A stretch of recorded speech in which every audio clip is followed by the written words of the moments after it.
Guys,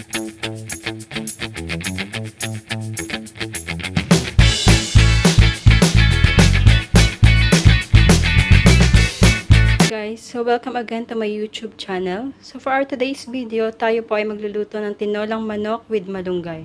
So for our ingredients, tayo po ay gagamit ng fresh chicken, papaya, fresh malunggay leaves, garlic, chopped onion, ginger. Then kung gusto niyo po na medyo maanghang, pwede po tayo mag-add ng chili, fish sauce or patis, black pepper. And para po sa sabaw, tayo po ay gagamit ng sabaw ng bigas. So alam naman po natin na napakarami pong vitamins ang maaring makuha sa sabaw ng bigas. So bali siya po yung gagamitin natin ng pangsabaw sa ating tinola. Okay, sa una po tayo maggigisa ng sibuyas.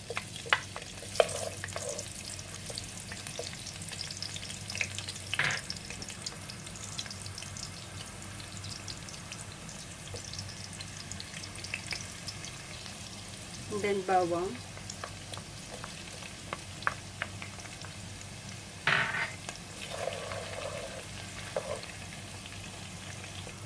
Then next, lagay po natin ang luya.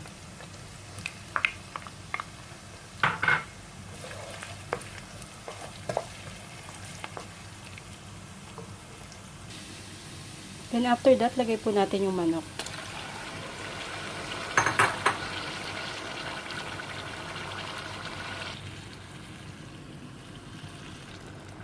Then, lagyan po natin ng black pepper.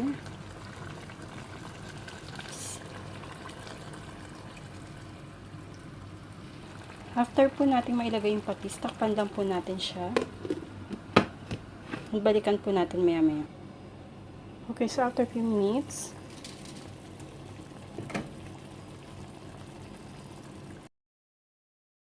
so pwede na po natin ilagay ang ating sabaw ng bigas. So, after po natin malagay yung sabaw ng bigas, tatakpan lang po natin siya ulit. Hayaan po natin kumulo. Okay. So, after po natin siyang mapakuluan,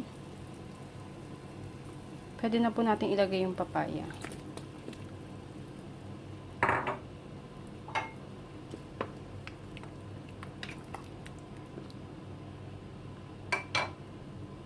And then, takpan lang po natin siya ulit for few minutes hanggang sa maluto po yung papaya natin.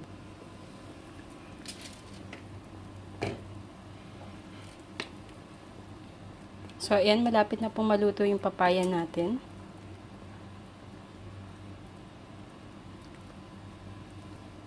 Pwede na po natin ilagay yung sili.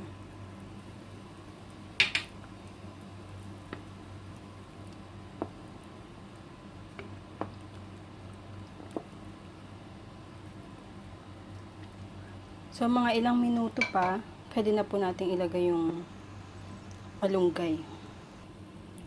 So, kapag malambot na po yung papaya, pwede na po natin ilagay yung malunggay.